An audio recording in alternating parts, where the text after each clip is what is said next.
Today's stuff we're going to be learning is Zevachim Daf Lamed Bet. This week's learning is sponsored by Benjamin Miller in honor of Tamar Miriam miraculously birthing SY. All OBGYNs should prescribe Taf Yomi. Okay, with that we're going to get started. We started our third parak, and as I mentioned yesterday, there's a lot of parallel between the second chapter and the third chapter, and maybe we'll have time to address it, not today, but we're going to start with this idea. They start off with the psulim. And you think when you get to the beginning of this Mishna, we're on a new topic, who's allowed to do which avodot, and we're going to talk about shechita, we're going to talk about Kabbalah, and from there, in the Kabbalah, as we saw yesterday, shechita can be done by any of the following people: Azara, non-Kohen, a woman, slaves, Canaanite slaves even, and Tmeim, impure people. Okay, that's the first part of the Mishnah. And then it's going to say, but if they accept the blood, right, they can't do that. Only the Kohen does the accepting of the blood, and then beyond. Okay, even though the Mishnah doesn't say that, they take that as obvious. But that's not really the topic of the Mishnah. And the topic of the Mishnah, if you look at the first few chapters of Zevachim in the Mishnah, you see that there's it's just a build up to Pigul. We didn't start with Pigul. We started with Lo Lishma, if you remember. But really the whole Lo Lishma, I think, this is just my reading when I read through the first three chapters, is that the reason they brought up Lo Lishma was really to get to Pigul, because at a certain point we get to a crossover between the two, which is, well, if you did it Lo Lishma and it's disqualified, then it won't be Pigul, right? Because in order for Pigul to kick in, everything else has to be just so. So they wanted to get to everything else that has to be just so for Pigul, so they had to give you the background of what Lo Lishma is so that you'd understand that if it was disqualified because of Lo Lishma, then it's not going to be Pigul. That's a possible way to read these Mishnayot, and really the whole central issue is Pigul, and that becomes very clear in our Mishnah as well. Because what the Mishnah says here is, if any of these people slaughter the animal, since they're able to slaughter the animal and everything was done the way it was supposed to be, therefore, last words of yesterday, lefichach heim poslim b'machshava, and therefore, if they have an intention of a Pigul intention, that they're going to eat it or burn it outside the time or outside the place, then it's going to be Pigul, okay, because everything else was done right. But going to the next sentence now, v'kulan shekiblu et adam chutz l'zmano v'chutz l'mkomo, but all these people, the women, the slaves, the non-Kohanim, all these people, or a tamei, impure person, they accepted the blood with an intent that they were going to sprinkle the blood or burn or eat, all those, outside of its time or outside of its place. Okay, let's add the words here that they didn't add, but it's obvious. This is not Pigul, because if it were Pigul, what would it do? It would disqualify the entire sacrifice. This doesn't disqualify anything. Why not? Because it's as if it was not performed at all. That's a very fascinating concept. The wrong person does it, it's as if it wasn't done, and therefore, now, you can't fix the blood, okay? You're done. They accepted the blood, that blood is disqualified. That's for sure. But the sacrifice isn't disqualified, and therefore, im yesh dam hanefesh, yachzor kasher v'yikabel. If there's more blood in the animal, now go find a kosher, kasher person. Have a Kohen go and accept the blood, okay? Because this isn't Pigul. Pigul would disqualify the korban, but it's not Pigul, because even though they had a machshevet Pigul, their action wasn't even a valid action. In order for Pigul to kick in, everything else has to be in place. And not only is this wasn't in place, it was the wrong person, but that's as if it wasn't done at all. Okay? Now what if kibel hakashel, which means actually everything was done well, Kohen accepted the blood, but then natan la pasul, then he gave it to someone pasul. Now this is different, because in the end, the pasul person isn't doing one of the avodot. In the previous case, the pasul person was collecting the blood. Then we had to dump the blood. There was nothing we could do with that blood. If we have more blood, we'd be able to, there's a range. There's the blood is disqualified, that was accepted. There's the whole sacrifice is disqualified, that didn't happen. But the blood was definitely disqualified. In this case, if someone kosher accepted the blood and then gave it to someone who was disqualified, yachzir lakasher, you can just return it to the kosher person. How holding the blood doesn't disqualify it. Okay, if a non-Kohen holds the blood, that's not the problem. If a non-Kohen accepts the blood, holds the vessel while the blood is going in, or walks it to the altar. Now, walking to the altar is a little different because theoretically they could walk it to the altar and someone could just redo it, okay? Whereas collecting the blood can't be redone. It was collected, it's done. But let's say sprinkle the blood. Of course they can't sprinkle the blood, okay? But that can't be fixed. But if they didn't do one of the main avodot, they just happened to hold it, then it can be just returned to a kosher Kohen, right? We saw these cases before. Kibel biyamino v'natan l'smolo. Okay, there's going to be 3 cases here where we're going to explain how it can be fixed. Okay, like the previous. The previous was also fixing it. But that was a little bit different. That was, go back and start from the beginning. These we could just correct by now doing it the right way. The Gemara is going to later on Daf Lamed Daled say, why do we need all 3 cases? Kibel biyamino v'natan l'smolo yachzir liyamino. If the Kohen accepted it in his right hand, and then he put the vessel in his left hand, okay, after the Kabbalah, if the accepting of the blood was done with the left hand, that wouldn't work. But if you just hold it in your left hand temporarily, just fix it by putting it back in the right hand. Kibel b'kli kodesh. We've talked about the kli kodesh, right? Sanctified vessels, like they call generally klei sharet. It was accepted in the right vessel, but natan l'klei chol, but then it was passed into a regular vessel. Yachzir l'klei kodesh, return it to the klei kodesh. Okay, so those are 3 ways you just very easily fix it by putting it back the way it was supposed to be done. Nishpach min hakli al haritzpa. We learned this already before also. A lot of this Mishna was quoted previously. If it falls on the floor from the vessel, again, similar to the previous ones, it was collected in a vessel and then fell onto the floor, vasefo, and it was recollected, kasher, because again, the Kabbalah was done properly. So we can then recollect the blood and now just bring it to the altar. As opposed to, what case did we see? If it goes straight from the animal onto the floor, then there's nothing you could do. The blood is disqualified. Nitano al gabei kevesh. This, we had a big contradiction between this and the Mishna in the previous chapter, where, again, if you see, there's a lot of repetition between chapter 2 and 3, and this is a one that's very complicated because this is a repeat that actually contradicts. Okay, sometimes it's a repeat that doesn't exactly contradict. They work together, and it's just, why is this repeated? Here we have a Mishnah that contradicts completely what it says in the parallel Mishnah in chapter 2. I'll remind you of it, and then we'll talk about how the Gemara resolved it. Again, sometimes, right, there might be some sort of editing difference here, and maybe there's another version, right? It's hard to understand. This could be a different opinion, but the Gemara always tries to reconcile as much as they can, and they come up with a resolution, which we can talk about how good we think the resolution is.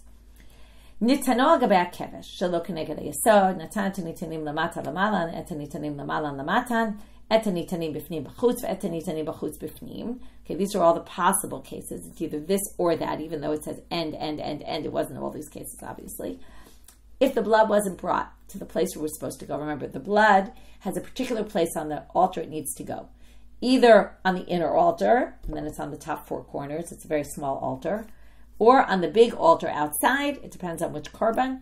The big altar outside is where most of the blood was sprinkled. First of all, there's 2 sides of the altar that have a base. Only 2 of the sides. The blood's supposed to go on where there's a base underneath. And it's not supposed to go on the ramp. There's a big ramp that the Kohanim would use to walk up to the top of the altar. So if you put it on the ramp, now the ramp is part of the altar, but it's not right where the blood's supposed to go. Or you put it shelo keneged hayesod, not where there's a base underneath on those sides. If you put the ones that are supposed to go, there's a chut hasikra, this red line in the middle of the height of the altar, going horizontal line, that splits between the top and the bottom. And some bloods are supposed to be sprinkled on the top part and some on the bottom. So if you do the ones that were supposed to be on the bottom and you put them on top, or the top ones on the bottom, so you put them basically in the wrong place on the altar, or even on the wrong altar. You did the ones that were supposed to be inside, in the inner altar, you did it on the outer altar, or the reverse. Im yesh dama nefesh, if there's still more blood, yachzor hakasher v'yikabel. So we basically just do the whole thing over and have a kosher Kohen do all the, right, take new blood and then bring it and redo it. That indicates that if you put the blood on any of those places, it's not valid. Now the problem is, because that's why we have someone else take new blood, right? But if you remember the earlier Mishnah in chapter 2, we said it actually is accepted, the blood. Anywhere on the Mizbeach, it's accepted. So how do we resolve it? If you remember, we said, this Mishnah, which now you see it in its context, you can see why they said that, is talking about a pasul person. Okay, there's two reasons to give that, where the pasul person did it, and then it's like earlier in our Mishnah, if a pasul person did it, it's as if it wasn't done, and therefore we just redo it from the beginning. Okay, that's the way to resolve this Mishnah, which fits in with the fact that the Mishnah was talking about psulim in general. It fits in with the word yachzor kasher v'yikabel. Otherwise, you should just say yachzor v'yikabel. But if it says yachzor kasher, it sounds like the first part was done by a pasul. So there's definitely basis for the Bavli's interpretation here of how to reconcile the contradictions. But I'm going to leave it open, and by saying that maybe there's a different way to resolve it. Maybe that's not really what the Mishnah meant, and maybe, okay? So I'm leaving that open, but it is a reasonable resolution. Okay. So that was our Mishnah. Now we move on, and we want to go back to the beginning of the Mishnah. The first line, in fact, it said, Kol psulim sheshachatu shchitatan kshera.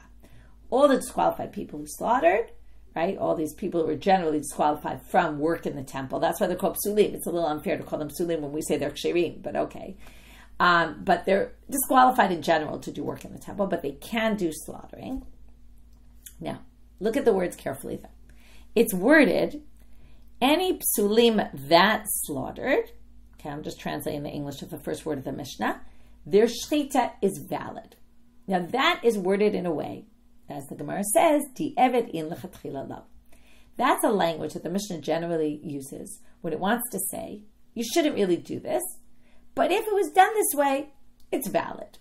That's what it means, okay? Meaning, it'll be accepted. It's not ideal, you shouldn't do it that way, you shouldn't have women slaughtering, you shouldn't have slaves slaughtering, okay? Sounds like you shouldn't really do it this way. Non-Kohanim, you shouldn't have, but if they did it, it's okay. But that's not true. Because that contradicts the reading of our Mishnah that seems like the reading that it's only valid post facto. V'shachat shchita b'zar kshera. Shashchita kshera b'zarim u'benashim u'ba'abadim u'b'tmeim v'afilu b'kodesh kodesh. So this braita starts off, in a minute they're going to suggest maybe not, but it really does teach this. When it says v'shachat, what it means is, I'm going to read you in a second where this says it. Shchita can be with a zar, it's kshera. And why is that? With a non-kohen? Because shchita is kshera with zarim, nashim, avadim, tmeim. Any of these people can do shchita. Sounds like it's ideal.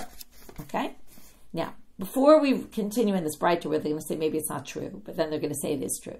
Okay? We already have our contradiction. Our contradiction is, our Mishnah seems to say it's only post facto okay. This braita seems to say ideal. Anyone can do shchita. Now, where did they get it from? So we're going to read the first few psukim of Vayikra, starting from verse 3. If you bring a korban olah, okay, bring it from Zachar Tamim Yakrivenu. Now, bring it al petach ol moed, to the entrance of ol moed, yakrivo to lirtzono lifnei Hashem. Okay, it says you should bring it there before God. So bring it to ol moed, which in our time means, in the Beit HaMikdash, not our time, but in the time of the Beit HaMikdash, that means the Azara. Okay, bring it to the Azara before God, v'samach yado al rosh ha'olah, and then you do smicha, v'nirtza lo l'chaper alav, and your atonement will be accepted. V'shvayt smicha is when you put your hands on it. V'shachat et ben ha'bakar lifnei Hashem, then you slaughter the animal. Again, this word lifnei Hashem appears before God. V'krivu b'nei Aharon ha'kohanim et hadam. Now, v'krivu et hadam, we learned, is Kabbalah. Now, notice, where did b'nei Aharon, the kohanim, come in? At Kabbalah. They're not mentioned before that. There was no mention of the sons of Aaron until that line. So then it said, right, and then v'zarku et adam, etc. So comes the braita and says, we know ela b'kohanim. Maybe shchita has to be done by kohanim. They say, well, amartam v'chi me'ayim bata. Well, where did this whole thing start from? Michlal shene'emal v'ata u'banecha itcha tishmeru et kunatchem l'chol dvar ha'mizbeach. Where did we start off saying kohanim have to do the avoda? Because it says, okay, there's a different pasuk they're quoting from Bamidbar Yudchet. You and your sons, Yitcha, right? Aaron and his sons, kohanim, will tishmeru et kunatchem l'chol dvar mizbeach. You have to keep, observe your kehuna. You're in charge of all things relating to the altar. Now, yachol af b'shchita. So shchita theoretically has to do with the altar. Now, you're not putting the animal to slaughter on the altar, but you are getting the blood that you're going to bring to the altar. So you would have thought maybe also. Talmud Lamal, coming back to our pasuk, that's why it says, V'shachatet ben abakar lifnei Hashem, v'krivu, they skip the most important words, b'nei Aharon hakohanim, okay, they say v'chule, which means read the next few words. Mi kabbalah va'elach mitzvat kuna. So what do you see here? As I said before, when did the Bnei Aaron kick in? Only at Kabbalah. So from there you learn, limera la shlita shekshara b'chol adam. So there's our question. We're done. That was a long braita. To get to, shlita is kshira. All these other people can do it. Ab initio. But our Mishna seems to say only post facto. So the Gemara says, hu adin da'afilu lechatchila nami. Really? Even our Mishna means lechatchila. Why did it use a language of post facto? Mishum de kabay limit natmeim de lechatchila lo. Because there's one case that ideally they shouldn't do it. Who's that? The tmeim. Why? What's the issue? Well, a tummy person can do it, but what did the Mishna say? As long as they don't touch the animal. Well, it's not so easy to slaughter without touching the animal. So, tmeim, the rabbis made a gzera, you shouldn't do it if you're tameim because you might come to touch it. And therefore, tanei sheshachatu. And that's why the Mishnah specifically said in the post facto language. Because the Tmeim ideally shouldn't, and therefore they just put them all in that language. Okay? Now, you're asking, Gita, a very good question, which is what the Gemara is going to deal with next. How is a Tamei person coming into the temple to slaughter? Okay? A Tamei person can't go into the Azara. So we're going to get there. So the Gemara is not going to get there because that's their next question, but they're going to get there through their next question. Their next question is, well, it's kind of your question. It's just worded a little differently. V'tamei di'evet shapir dame. Okay, a tamei person can post facto, it can be kosher. How can that possibly be? Ureminu. There's a contradiction from the following braita. Now we're going to go back to those psukim. That's why I read them well. V'samach v'shachat. Okay, now there's a lot of things learned from the fact that v'samach comes right next to v'shachat. Okay, they're in two separate psukim, but it's v'samach v'shachat, and there's even a vav connecting them. Which first thing we learn is techat l'smicha shchita. The smicha has to be done right before the shchita, which kind of means they have to be in a similar place, okay? Because you can't have to start bringing the animal then from one place to another, so it has to happen kind of immediately. But anyway, they learned here a different thing between the two. V'samach v'shachat. Mas smicha b'tehorim, af shchita b'tehorim. So the Gemara says, the braita says, that just like smicha has to be with only tahor people, which we don't know why they think that, also shchita has to be b'tehorim. So it's not yet your question, Gita. What they're saying here is smicha is done with tahor people, and just like smicha, also shchita, which sounds like shchita can't be done even post facto, because this is a drasha from the Torah, which will put it in a Torah level. We said the Tamei can't do it because of a Gzera d'Rabbanan. This says a Tamei can't do it because of a drasha from the Torah. To which the Gemara says, what do you mean, midrabanan? It's a drasha, midrabanan. In other words, the rabbis just connected it to a pasuk so that you remember it as a mnemonic, okay? Samach, shchat, smicha, we all know has to be Torim. Also, shchita. So now the Gemara says, wait, that doesn't make so much sense. Why? Because Mishna smicha, dichtiv lifnei Hashem, shchita nami haktiv lifnei Hashem. Now, here comes the obvious, and this is what Gita was pointing out. If you're tamei, you can't go into the temple. Now, how do we know you have to go into the temple to do smicha and shchita? Well, by smicha, it says lifnei Hashem. And by shchita, it says lifnei Hashem. Now, this is a little complicated, okay? Shachatet ben abakar lifnei Hashem, that's clear, okay? Which means the shchita has to happen in the Azara, which means, of course, a tamei person can't go into the Azara. There's no way. So, of course, it has to be inside. So, what they're basically saying is, since smicha has to be inside, and that's obvious because it says lifnei Hashem. Now, the problem is, where does it say lifnei Hashem by smicha? I'm going to read you the pasuk. You find the words lifnei Hashem in this pasuk. V'samach yado al rosh ha'olav and yirtzah lo lechaper alav. Okay, there's no lifnei Hashem in that pasuk. So where does it say lifnei Hashem? Rashi says, based on what I said before, that techet l'smicha shchita. As soon as you do smicha, you have to do shchita. Well, then if shchita has to be lifnei Hashem, obviously smicha has to be lifnei Hashem because you have to have it in the same place. But there's another, in a midrash halacha, it says, if you look at pasuk gimel, which is right before v'samach, it says, yakrivo to lirtzono lifnei Hashem v'samach. So the next word in the next pasuk is end samach. He did smicha. So the vav connects to the previous words, and the lifnei Hashem is the one that appears right before smicha, which also sounds reasonable. Either which way, they think that smicha, and that's what was difficult. We didn't understand how is it so obvious to them that smicha is b'torim. Well, they say it must be obvious because smicha has to be lifnei Hashem. You can't be lifnei Hashem if you're right tamei. You can't be in the Azara. Well, then shchita is the same thing. And now we get to the fact that shchita, for sure, is asur midoraita, and that contradicts everything we've been saying, right? For shchita. We just said a tamei person can do shchita, right? And then we said maybe not ab initio because the rabbis instituted, right? And that whole drasha we said was all just a rabbinic drasha. But how could you possibly say that? Smicha has to be lifnei Hashem, shchita has to be lifnei Hashem also. To which they answer, here's the answer to your question, Efshar da'avid sakin aruka v'shachit. You could theoretically have a really long knife, be outside, and still do the shchita lifnei Hashem. Okay, I'm not sure I recommend doing this, but theoretically it's possible. Okay, so if you have a really long knife, there's no way you're going to touch the animal. You're outside, the animal's inside, right? That's okay. They say, wait a minute. You can also put your hands in. It's not, my body didn't go into the mikdash. What's the problem? My body going into the mikdash. By the way, this pasuk, it's current. If you go into the mikdash when you're tamei, okay, it's in Bamidbar Yud Chet, pasuk, Bamidbar, Yud Tet, pasuk Yud Gimel. Okay, here's our pasuk. This is going to be important for today. In the Para Aduma section, talks about, when you become tamei mate. If you touch a dead body and you don't purify yourself, and you go into the mikdash presumably, okay, you desecrate the temple and you get karet for that. So now they say, well, you could at least just put your hands in. That should be fine. Okay, so now they're going to say, so if shchita you could do from outside, and therefore it's not so obvious. It wasn't obvious. Again, the whole problem is they said, smicha, it's obvious. It's not obvious by shchita. Why is it not obvious by shchita if it also says lifnei Hashem? Because you can put the knife in. Well, smicha also, you can put your hands in.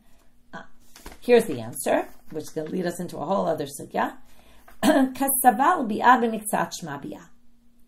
This braita must hold that coming into the temple with a little bit of your body, any part of your body, is as if you went into the temple. So putting your hands in doesn't work, but putting a knife in is fine. Okay? Got that? So now we have this concept that we learn now. Bi'ah b'miktzat is bi'ah. We're going to see there's a machloket about this. But this braita holds that going in a little bit is like you went in completely, which is why smicha for sure can't be done by a tamei person. Shchita theoretically could be done because the shchita could be done with a long knife. However, the rabbis forbade it, and that's this drasha. Ma smicha b'torim av shchita b'torim.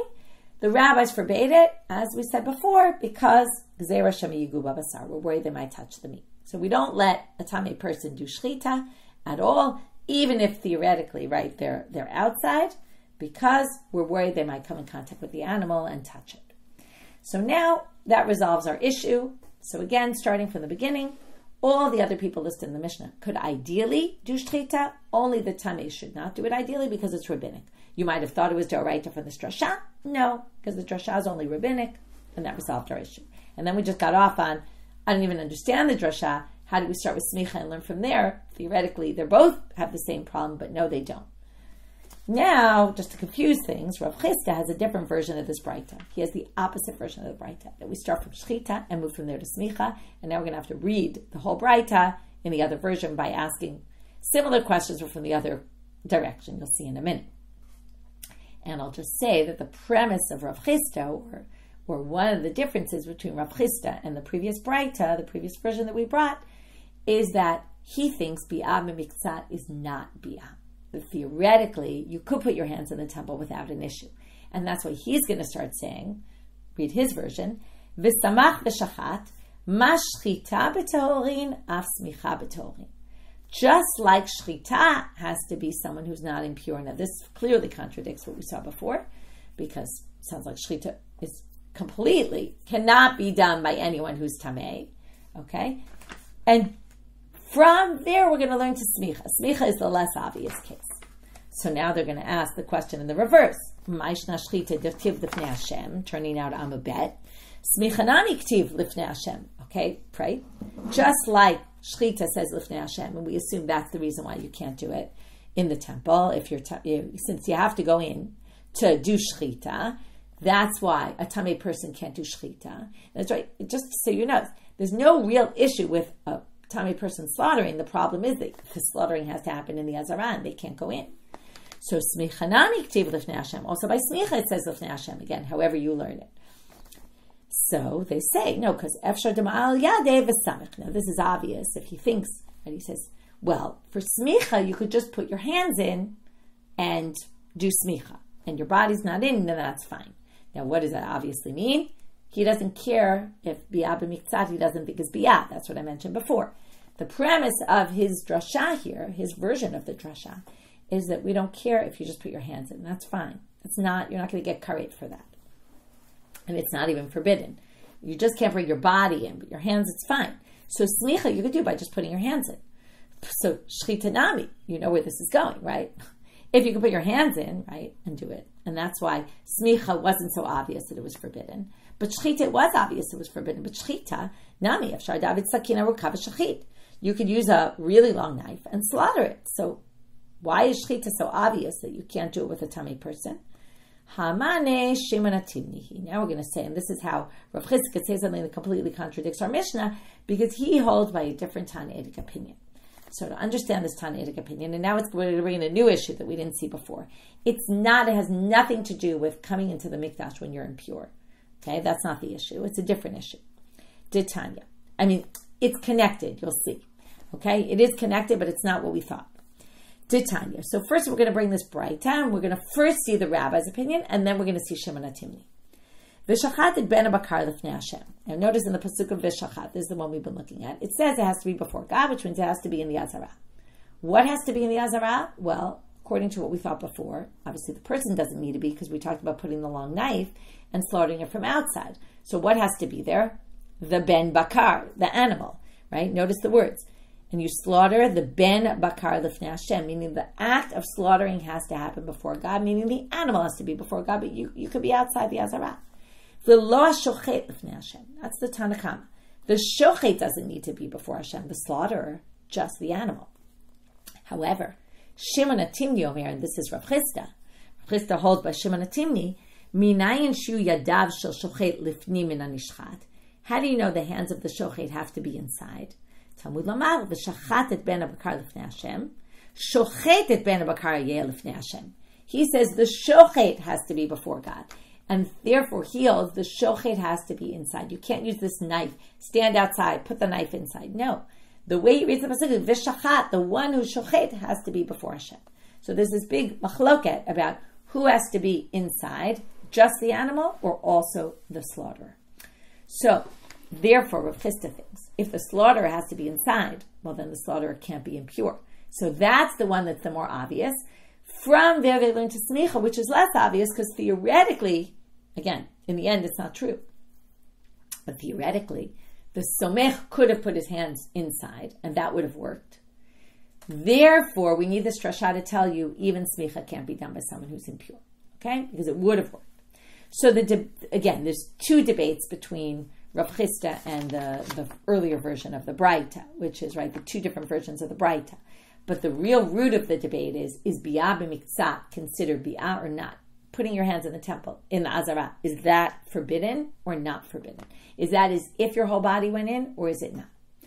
Now we're going to see the basis for saying the biyah b'miktzat shema biyah, and we're going to see it in Ula. Ula is going to hold, Amar Ula Amar Rish Lakish, Ula is going to say in the name of Rish Lakish, Tamei shechnis yado lifnim lokeh. Okay, if a tamei person put his hands inside, he gets lashes. Shenemal, how do we know this?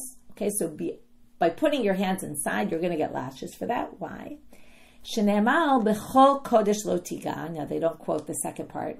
Often we have this where they don't quote the important part of the pasuk, okay, because they think that you know all the pasukim by heart. There's no reason. So this pasuk is written by the yoledet, the woman who gives birth, and it says bechol kodesh lo tiga. She can't touch any sanctified items because she's impure. Now this is even, okay, this is all the time she's impure until, okay, not only does she become pure, but she has to bring her sacrifices at the end of it, right? The yoledet has to bring sacrifices. Until she brings her sacrifice, she can't touch any sanctified items.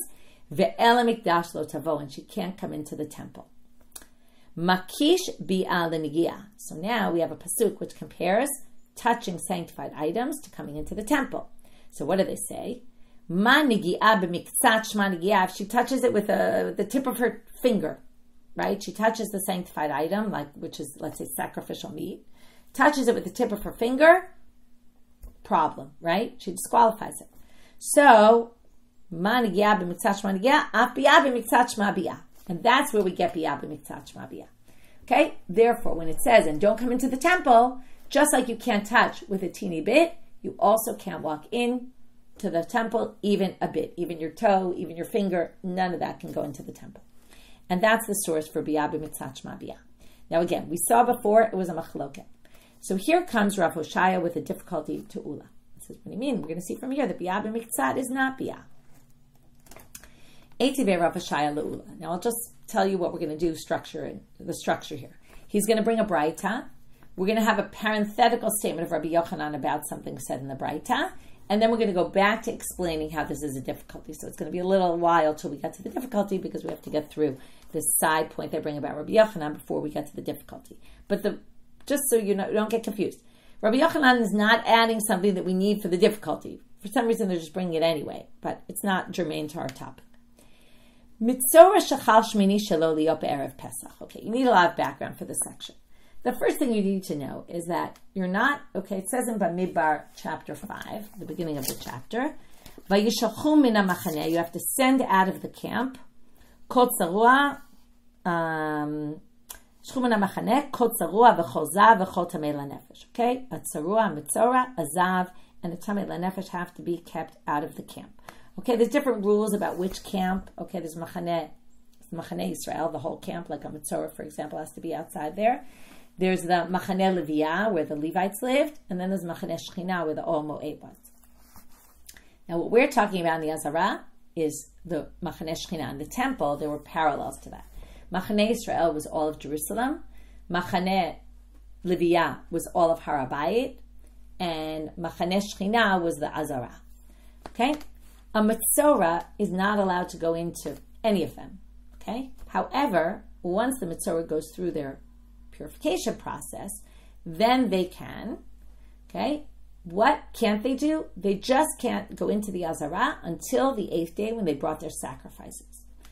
The problem with the Mitzorah, and this is an issue that's going to come up soon, we'll get there soon, the Mitzorah, though, has to do one thing that they're allowed to do. There's a special dispensation for a Mitzorah. If you remember, the Kohen has to put blood and oil on the ear and the finger and the toe. We talked about this when we talked about the right? The whole thing about the right. So their right foot, their right toe, their right finger, and their right ear. And they have to do it, the Kohen's in the Azara, and the Mitzorah is really kind of on the border there. Okay, the Mitzorah stands in Shar Nikanor, which is the gate that leads into the Azara, and puts his ear, puts his finger, puts his toe inside. Okay? Now, either you say that's allowed because bi'ah b'miktzat is not bi'ah, and it's totally fine.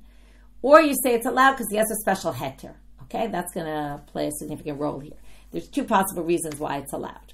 Okay? That maybe it's really not allowed in general, but we're going to allow it for here. But let's start with that was just a lot of background information you need, but now we're going to start with this case. We have a Mitzorah shachal shmini shelo liop erev Pesach. Now, his 8th day, which is the day he's supposed to bring the sacrifices and do this blood on the ear and all that, comes out to Erev Pesach. V'ra'ah keri bo bayom v'taval, and he saw Keri that day and went to the mikvah. Now, a Keri can't go into the camp either. Okay, so definitely can't go in the Azara. Amru chachamim af al pi she'ein tvul yom achir nichnas ze nichnas. Now, the Tvul Yom can't even go into the Machaneh Leviyah, can't even be in Har HaBayit. Now, what's the problem? If we don't allow this Mitzorah to finish the process, which he definitely has to be in the Har HaBayit, he has to be right on the border there, he has to be in Har HaBayit. If we can't let him do that process, then he won't be able to do the Korban Pesach. So now, in other words, if he was just a Mitzorah, he's fine, because he already went to the mikveh and he already had the Harev Shemesh. meaning the nighttime came, and he'd be fine. He can go into Har Bayit, he just can't go into the Azara, but he puts his ear in and he's fine, for whatever reason. Okay? But now that he became a Baal Keri, he had a seminal emission, now we're stuck, because now he can't even go in Har Bayit. So what are we going to do? So they say, Chamru Chachamim, even though it's full Yom, a general Tful Yom, even though you went to the mikvah, what's the problem? You have to wait. You're not tahor until the sun sets. Well, better to do an aseh sheyesh bo karet. It's better to do korban pesach. If you don't do korban pesach, you're going to get a karet, rather than the aseh she'ein bo karet. What's the aseh she'ein bo karet? That pasuk I read in Bamidbar. Vayishalchu min hamachaneh. Send out of the camp anyone who's a Baal Keri. He's included in these Tameim. Send out of the camp the Baal Keri, meaning he can't be in Har Bayit. But there's no karet associated with that. So better, the aseh with karet will override the aseh she'ein bo karet. And therefore, forget about the aseh of a Baal Keri not coming to the Har Bayit. Let him come to Har Bayit so he can finish the Mitzorah process. Because what's the problem? If he doesn't do the blood on the ear and all that, then, and bring his sacrifices, then he won't be able to eat the Korban Pesach tonight. Because remember, if you don't bring your sacrifices, the Mechusar Kippurim can't eat sacrificial meat. So, if they can't eat the meat, they won't be able to eat the Korban Pesach, then they won't be able to do the mitzvah of Korban Pesach. So therefore, better to allow this. And remember, Pesach Sheni is only for Tmei Meit. This isn't a Tamei Meit.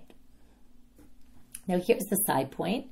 Rabbi Yochanan Amar Dvar Torah Filu Aseh Ein Bo. It's not even an Aseh Sheish Bo Karet that we're pushing off. It's just a Derabanan. Why? Shenema Vayamod Yoshafat Bekal Yehuda v'Yerushalayim b'Beit Hashem l'fnei HaChatzer HaChadasha.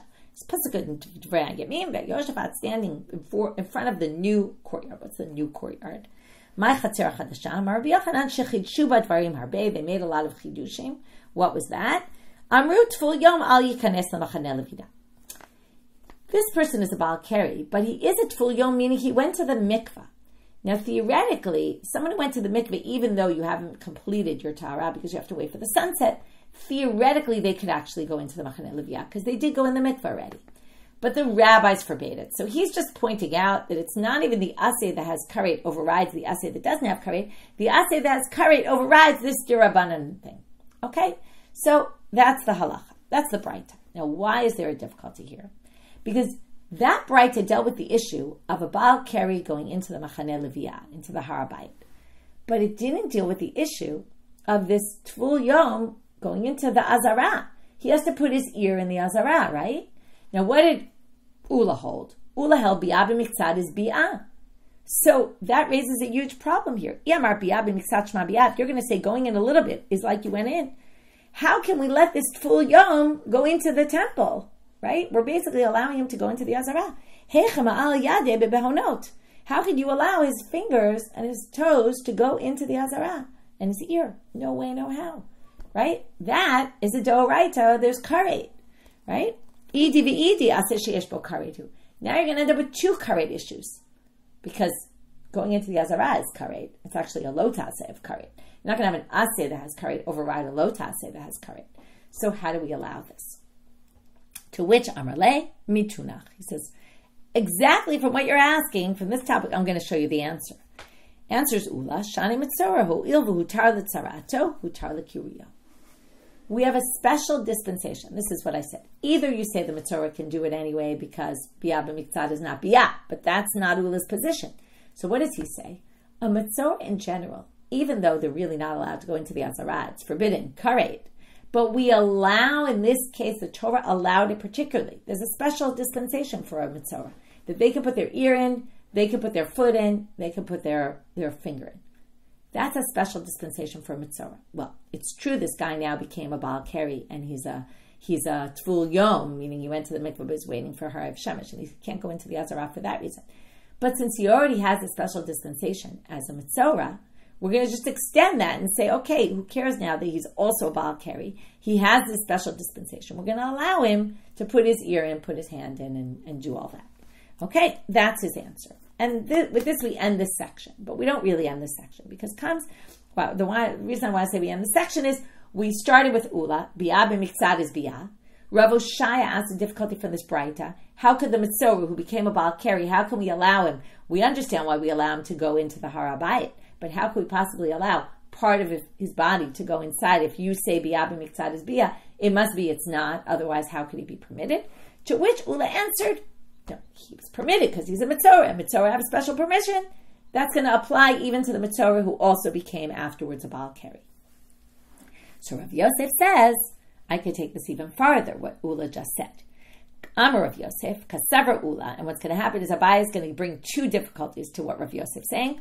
With one, the first difficulty, Abai is going to basically just modify what Rav Yosef said, and Rav Yosef is going to accept his modification. But then he's going to have a second question, and Rav is going to answer that question. So then that's going to end our daf. So Rav Yosef says, Ula must hold that in a parallel case, like Ruban Zavim v'na'asut me'emitim. Now, remember this halacha tuma hutra b'tzibur. Tuma is permitted if the majority of the people are tmeim. We're going to bring the korban pesach or any korban tzibur, even though the majority of the people are tmeim. Right? If you're tamei, you can't bring the korban pesach. But if the majority of the people are tmeim, then the korban pesach is permitted to be brought. So comes Rav Yosef and says, let's take Ula to the next step and say that he would say the same thing in this case. If Rubam Zavim, now, this only applies, Tumah Hutra B'tzibur is only for Tmei Emet.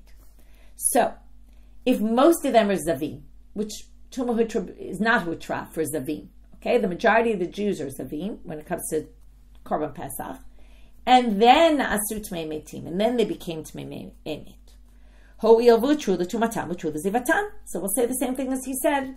Just like the Mitzorah was allowed to put his ear in, and then he became a Baal Keri, we permitted it for that, we'll permit it for this.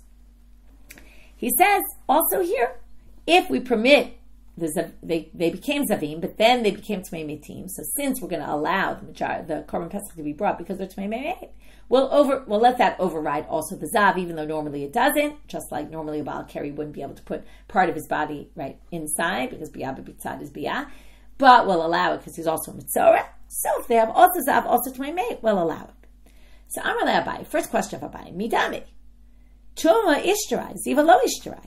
The order is different of what you just said. In our case, he was a Mitzorah first, then became a Baal Keri. So when the Mitzorah was permitted to put his ear in, that was from the beginning. So when he later became a Baal Keri and was now a Tful Yom Baal Keri, it was already permitted, so we'll allow it. But in this case, when Tumah Hutra B'tzibur, first they were Zavim, then they became Tmei Meitim. So the Tmei Meit is going to be Hutar, but it can't go and permit something that was a pre-existing condition. It's like having a pre-existing condition. It can't override that. Amarle, so he says, right, Midami, Tumah Ishtarai, Ziva Lo Ishtarai, right? The Tumah was permitted in the second case, but the Zava couldn't be permitted.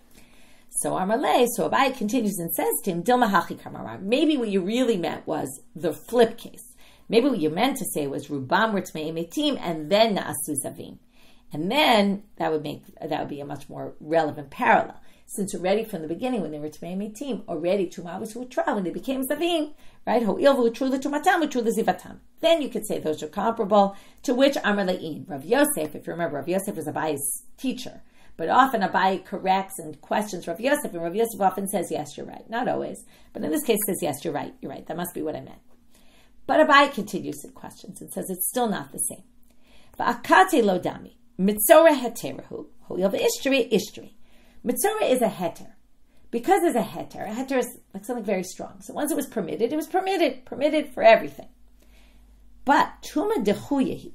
Now, there's a big machloket about Tuma, and this is what we're going to start right now. We'll only get started today, which is, there's a machloket when we say Tumah Hutra B'tzibur, is it Hutra, like is it a real heter, like it's as if we erased it entirely?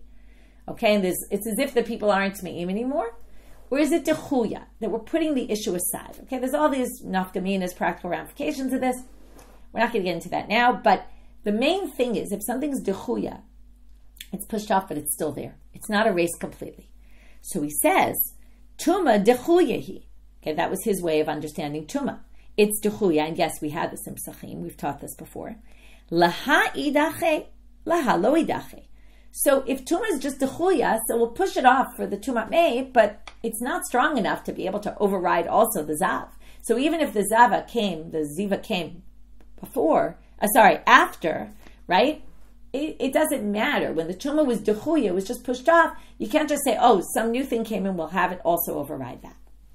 But Rava answers this by saying, Amalei Rava ad Rava. I'll use the reverse logic on you. And here you see how you could just take logic and flip it. The opposite is true. Mitzora heterahu. It's a special dispensation for Mitzora. It's a heter. Laha ishtere, laha lo ishtere. It was a dispensation for Mitzoraim. There's never such a dispensation. And if something's stronger, it's going to be actually harder to copy it to something else. So this is for Mitzoraim. But this guy's also a Baal Keri. We can't allow it there.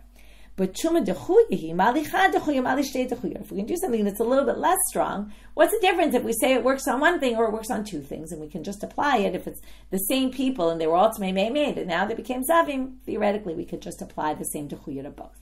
So there you have one logic going one way, one going the other way. You can prove it either which way. Okay, so what we do today, we started with the psulim, who can do shchita, but they can't do kabbalah, and therefore if they have a pigo machshava during shchita, it'll actually disqualify the korban.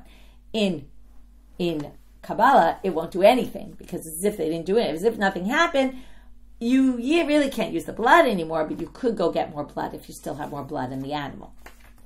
Then we had all these cases you could fix. Just put in the right hand later, right? As long as Kabbalah wasn't done in the wrong way by the wrong person, in the wrong way, wrong hand, wrong kli, still you could fix it, right? As long as the action wasn't done, but it was just in that for a period of time in between. Then we had all the cases, Nitano Gabe Kevish, you put on the wrong part of the altar, you could just redo it, okay, which we had to resolve with the other one, right? That already we did a while ago.